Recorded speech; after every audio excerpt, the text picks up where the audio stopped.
इस वीडियो में class 12th physics की सेकंड यूनिट विद्युत धारा के अंतर्गत पढ़ने वाले हैं किरचॉफ का द्वितीय नियम। इसके पहले किरचॉफ के प्रथम नियम पर हम वीडियो बना चुके हैं जिसकी डिस्क्रिप्शन में लिंक है, सो वहां से जाके आप किरचॉफ का प्रथम नियम का वीडियो देख सकते हैं। किरचॉफ का द्वितीय नियम हमेशा बंद परिपथों पर लागू होता है, तो इसके लिए हम एक बंद लूप या एक बंद परिपथ बना लेते हैं और इस बंद परिपथ को नाम देते हैं ए, बी, सी, डी और ए। अब देखते हैं इस बंद परिपथ में क्या क्या लगा है। तो देखिए यहाँ पर एक सेल है E1 और इसका ये पॉजिटिव इलेक्ट्रोड है और ये इसका नेगेटिव इलेक्ट्रोड है, और यहाँ पर दूसरा सेल है E2, ठीक है, और ये इसके टर्मिनल हो गए। यहाँ पर एक प्रतिरोध लगा है R1 और यहाँ पर एक प्रतिरोध लगा है R2। देखिए बच्चों, किरचॉफ के द्वितीय नियम को समझने के लिए हमने एक बंद परिपथ बनाया है जिसका हम मार्ग लेते हैं A, B, C, D, A। इस मार्ग पर हम चल रहे हैं, ठीक है। समझ लीजिए हम ही एक राउंड लगा रहे हैं, ठीक है, ऐसा क्लॉकवाइज एक राउंड हमें लगाना है। A से स्टार्ट होना है, A, B, C, D, A। इस पर हमें वापस आना है, जहाँ से स्टार्ट होते उसी पॉइंट पर हमें वापस आना है। तो हम देखेंगे जब हम A से B तक जाएंगे तो विभव का मान हमें अलग मिलेगा, ठीक है, और जब C से D पर आएंगे तो फिर विभव का मान अलग होगा। तो इस तरह से यहाँ पर जो विभवों में क्या होगा, एक परिवर्तन होगा। कहीं पर विभव का मान बढ़ेगा, हो सकता है ये रेजिस्टेंस विभव का मान बढ़ा दे, और ये वाला जो रेजिस्टेंस R2 है हो सकता है कि विभव का मान घटा दे। तो इस बंद परिपथ के यहाँ पर हमने देखा कि विभवों के मान में क्या हो रहा है, परिवर्तन हो रहा है। वैज्ञानिक किरचॉफ ने अपने द्वितीय नियम में बताया कि सेल और प्रतिरोध से युक्त किसी बंद परिपथ के चारों ओर विभवों में परिवर्तनों का बीजगणितीय योग शून्य होता है, ठीक है। कहने का मतलब ये है कि सिग्मा डेल्टा भी इक्वल होगा 0। यहाँ पर समीशन का मतलब होता है बीजगणितीय योग, डेल्टा का मतलब होता है परिवर्तन और भी का मतलब होता है विभवांतर या विभव। किरचॉफ के द्वितीय नियम अनुसार सेल और प्रतिरोधों से युक्त किसी बंद परिपथ के चारों ओर विभवों में परिवर्तनों का बीजगणितीय योग हमेशा शून्य होता है, ठीक है ना। जैसे ये बंद परिपथ है, इसके हम पॉइंट A से स्टार्ट होते हैं, A, B, C, D, A।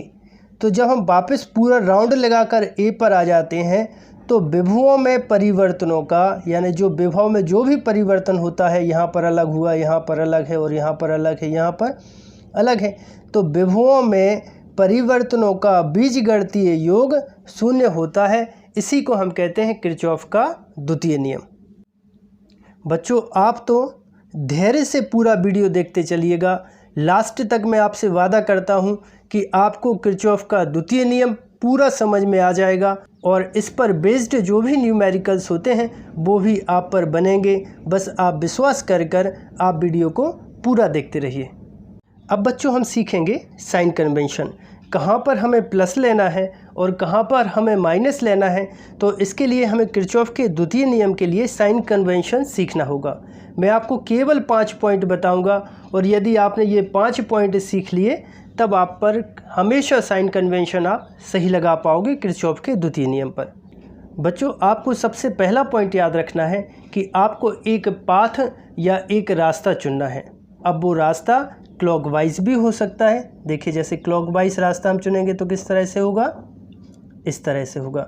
हम जिस पॉइंट से चले हैं, ठीक है, उसी पॉइंट तक हमें वापस आना है, ठीक है। जैसे ये रास्ता कैसा है, क्लॉकवाइज है, क्लॉकवाइज भी ले सकते हैं और एंटी क्लॉकवाइज भी ले सकते हैं, ठीक है। एंटी क्लॉकवाइज मतलब घड़ी की सुई की विपरीत दिशा में। बस आपको इतना याद रखना है, जिस पॉइंट से आप स्टार्ट हुए हैं उसी पॉइंट पर आपको वापस आना है।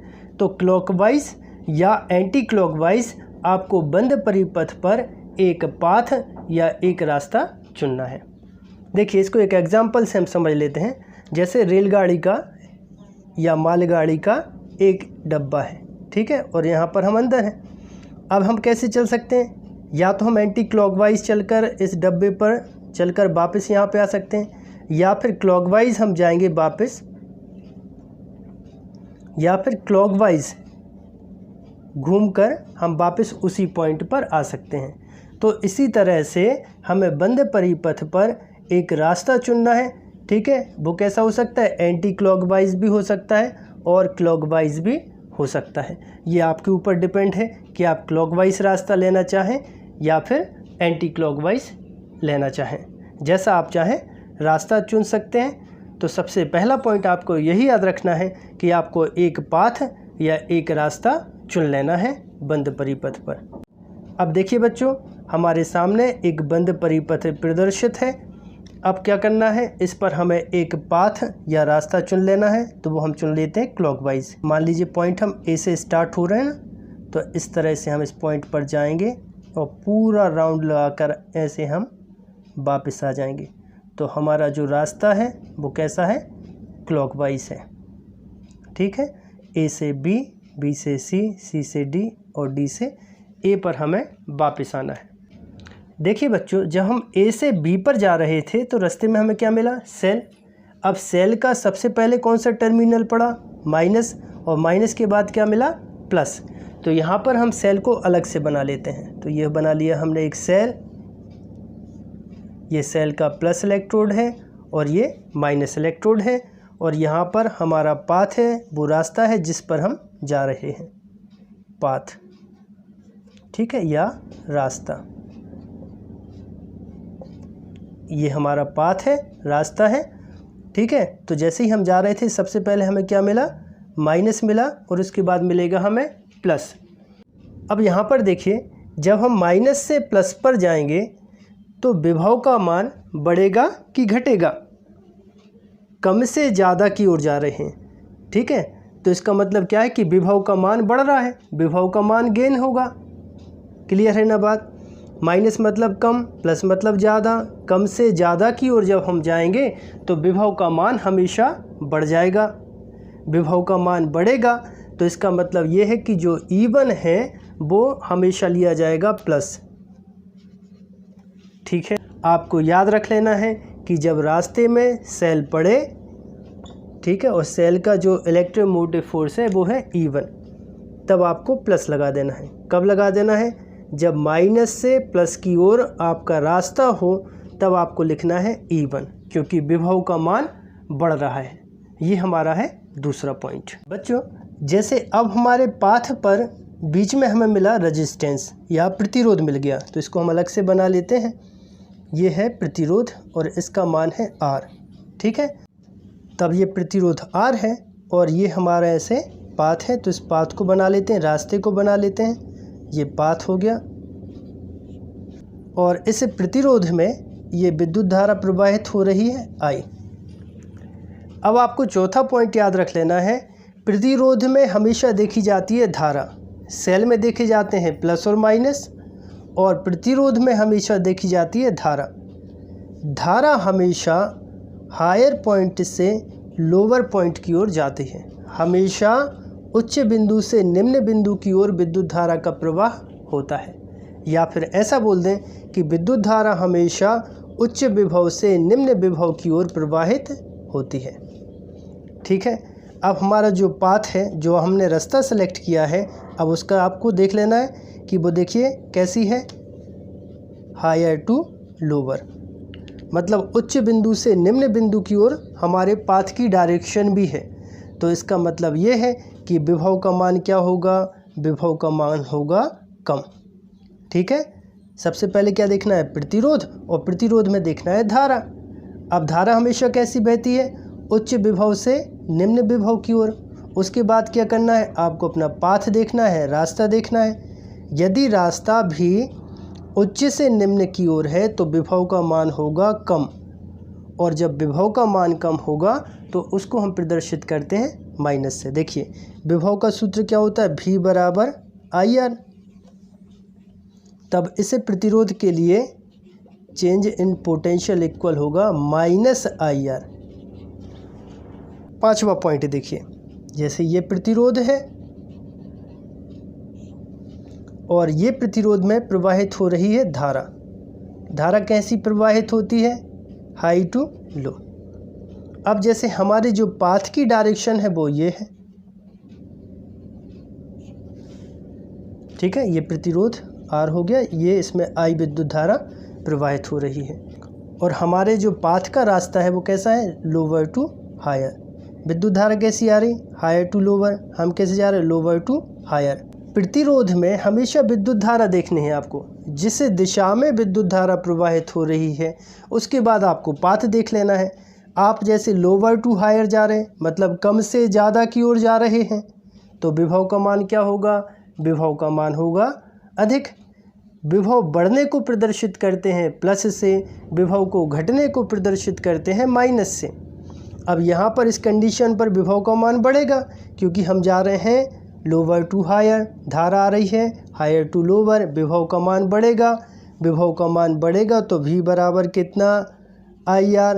तब यहाँ पर डेल्टा V इक्वल हो जाएगा, विभव बढ़ रहा है तो प्लस IR। तो देखिए, किरचॉफ का द्वितीय नियम समझने के लिए हमने ये चित्रानुसार दो बंद परिपथ लिए हैं। पहला बंद परिपथ है बंद परिपथ, ले लेते हैं A B C D A में।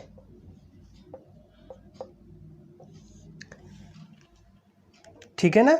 कौन सा बंद परिपथ लिया? A B C D A। एक बंद परिपथ या एक बंद जाल या एक बंद पाश है।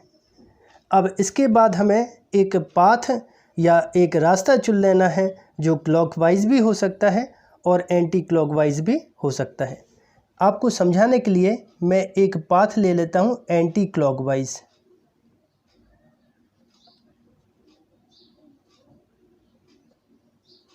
ठीक है, जिस पॉइंट से हम चले थे उसी पॉइंट पर वापस आना है। तो ये हमने एक पाथ सेलेक्ट कर लिया है। अच्छा, यहाँ पर देखो बैटरी लगी है, तो इस सेल का या बैटरी का जो विद्युत वाहक बल है वो हम ले लेते हैं E1। इस सेल का जो विद्युत वाहक बल है वो ले लेते हैं हम E2। अब सेल E1 है तो इससे प्रवाहित होने वाली विद्युत धारा है I1, ठीक है, और ये वाली जो सेल है इस सेल से प्रवाहित होने वाली विद्युत धारा है I2। यहाँ पर ये दोनों विद्युत धाराएं मिलकर बन जाएंगी I1 और प्लस हो जाएगा I2। दोनों धाराएं मिलकर I1 प्लस I2 धारा बनाई है। तब इस प्रतिरोध से I1 प्लस I2 धारा ही जाएगी। अब यहाँ पर देखिए, I1 धारा ऊपर जाएगी और यहाँ जाएगी I2 धारा। आप एक नियम याद रख लीजिए, जिस सेल से जितनी विद्युत धारा निकालें उस सेल को उतनी ही विद्युत धारा वापस करनी होती, ये नियम होता है। जैसे सेल E1 से I1 विद्युत धारा प्रवाहित हो रही है, हमने बाहर निकाली है, तब यहाँ से घूमकर नेगेटिव सेल से इस पर I1 विद्युत धारा उस पर प्रवेश करनी चाहिए। जैसे यहाँ पर देखिए, सेल का नाम कितना है? E2। विद्युत धारा कितनी निकाली है? I2। तो यहाँ जब वो घूमकर विद्युत धारा आएगी तो इस सेल को I2 विद्युत धारा ही आपको वापस करनी होगी। ठीक है, बात आपको समझ में आ गई। जिस सेल से जितना करंट आप निकालो उस सेल को उतना ही करंट आपको वापस करना है। ठीक है, तो हम बंद परिपथ ABCDA में कैसे चल रहे हैं? Anti clockwise. मान लीजिए हम इस पॉइंट से स्टार्ट हो रहे हैं, ठीक है, नेगेटिव से पॉजिटिव की ओर जा रहे हैं। ठीक है, इस पॉइंट से स्टार्ट हो रहा है और एंटी क्लॉकवाइज घूमकर हमको उसी पॉइंट पर वापस आना है। तो देखिए, जब हम माइनस से प्लस की ओर हमारा रास्ता है, मतलब कम से ज़्यादा की ओर। जब हम कम से ज़्यादा की ओर जाते हैं तो विभव का मान क्या होता है? बढ़ता है। जब विभव का मान बढ़ेगा तो हम क्या लगाएंगे? Plus E1। अब देखिए, हम ऐसे घूमते हुए इस सेल पर आ गए। ठीक है ना, ऐसे हम जा रहे हैं रेलगाड़ी के डिब्बे जैसे पूरे पे घूम के उसी पॉइंट पे वापस आना है।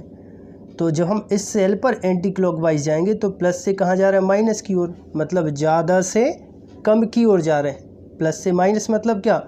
ज़्यादा से कम, मतलब विभव का मान क्या हो रहा? कम हो रहा है, घट रहा है, तो उसको प्रदर्शित करेंगे हम माइनस से।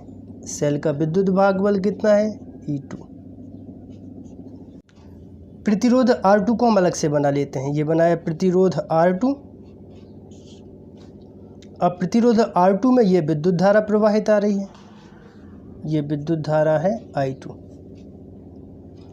अब विद्युत धारा हमेशा प्रवाहित होती है हायर टू लोअर, माने ज़्यादा वाले पॉइंट से कम वाले पॉइंट की ओर विद्युत धारा आती है। अब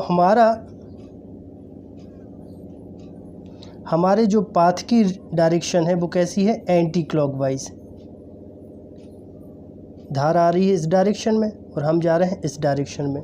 हमारी डायरेक्शन क्या है, ये मतलब हम कैसे जा रहे हैं, लोअर टू हायर, मतलब कम से ज़्यादा की ओर जा रहे हैं। मतलब विभव का मान क्या होगा, विभव का मान बढ़ेगा। तो हम क्या लगाएं, प्लस इसके बाद कितना, I2 R2।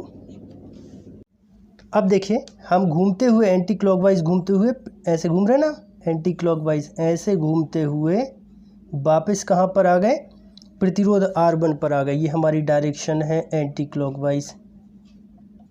ठीक है, ऐसे हम जाएंगे। ठीक है, प्रतिरोध को हम अलग से बना लेते हैं। ये प्रतिरोध है R1 और ये करंट की डायरेक्शन है I1। अब करंट कैसे फ्लो होता है, हायर टू लोअर, यह है करंट की डायरेक्शन। और हम भी कैसे आ रहे हैं, एंटी क्लॉकवाइज, तो हमारी डायरेक्शन भी कैसे है, इसी डायरेक्शन में है, हायर टू लोअर, मतलब ज़्यादा से कम की ओर हम आ रहे हैं। करंट भी कैसा आ रहा है, ज़्यादा से कम की ओर। जब ज़्यादा से कम की ओर, आपको अपना रास्ता देखना है, आप कैसे आ रहे हैं, ज़्यादा से कम की ओर, तो विभव का मान क्या होगा, कम। विभव कैसा होगा, ड्रॉप। और जब विभव का मान कम होगा तो उसको हम प्रदर्शित करते हैं माइनस से। ठीक है, अब विभव का सूत्र क्या होता है, V बराबर IR। तो यहाँ पर I कितना है, I1, और रेजिस्टेंस कितना है, R1, तो I1 R1। अब किरचॉफ के द्वितीय नियम अनुसार इन सभी का जो बीजगणितीय योग है वो कितना होता है, 0 होता है, तो 0 लगा देते हैं और वापस घूमकर हम इसी पॉइंट पर आ गए जहाँ से हम स्टार्ट हुए थे। अब यहाँ पर देखिए, इसको हम और चाहे तो आगे लिख सकते हैं, E1 माइनस E2 बराबर माइनस I1 R1 को साइड लेके जाएंगे तो प्लस के हो जाएंगे, तो I1 R1 minus I2 R2। अच्छा देखिए, आपको एक और बंद परिपथ दिख रहा होगा, DCEFD। यहाँ पर लिख देता हूँ, DCEFD में, इसमें आपको किरचॉफ का द्वितीय नियम लगाना है। सबसे पहले क्या करना है, आपको एक पाथ या एक रास्ता चुन लेना है। तो चलिए हम चुन लेते हैं एक रास्ता, वो चुन लिया हमने एंटी क्लॉकवाइज। ठीक है, ये हमने चुना एक रास्ता, जिस पॉइंट से स्टार्ट हुए थे उसी पॉइंट पर हमें वापस जाना है। मान लीजिए हम इस पॉइंट से स्टार्ट हो जाते हैं। जैसे ही हम इस पॉइंट से स्टार्ट होंगे तो सबसे पहले है माइनस, माइनस से हम कहाँ गए, प्लस, मतलब कम से ज़्यादा की ओर, विभव का मान बढ़ा, तो इसका जो विद्युत भाग बल है E2 ये हो जाएगा प्लस का। इसके बाद घूमकर हम आ गए कहाँ पर, इस रेजिस्टेंस पर आ गए। रेजिस्टेंस पर करंट फ्लो हो रहा है, देखिए ये है रेजिस्टेंस R है, ये इस पर है करंट। करंट हमेशा प्रवाहित होता है हायर टू लोअर, और हम भी कैसे जा रहे हैं, हायर टू लोअर, मतलब ज़्यादा से कम की ओर हमारे पाथ की डायरेक्शन है। तो विभव का मान क्या हो रहा, कम। कम को हम प्रदर्शित करते हैं माइनस से। इसके बाद करंट कितना है, I1 प्लस I2, संगत प्रतिरोध कितना है, R। ठीक है, अब घूमकर हम यहाँ पर आ गए R2 रेजिस्टेंस पर। हमारे पाथ की डायरेक्शन क्या है, एंटी क्लॉकवाइज। धारा कैसे आ रही है, हायर टू लोअर, मतलब क्या है, हम ज़्यादा से कम की ओर जा रहे हैं, मतलब क्या हो जाएगा, माइनस I2 R2। और इन सब का बीजगणितीय योग क्या होता है, 0 से इक्वल क्या लिख दें, 0। ठीक है, तो इन सब का हम पक्षांतर कर दें, E2 को यहीं रख दें, तो E2 इक्वल हो जाएगा I1 plus I2 R plus I2R2। दोस्तों, आप सभी को वीडियो कैसा लगा है? यदि आप सभी को वीडियो अच्छा लगा हो तो आप हमारे चैनल को सब्सक्राइब करें, वीडियो को लाइक करें और वीडियो को अपने दोस्तों के साथ शेयर करें।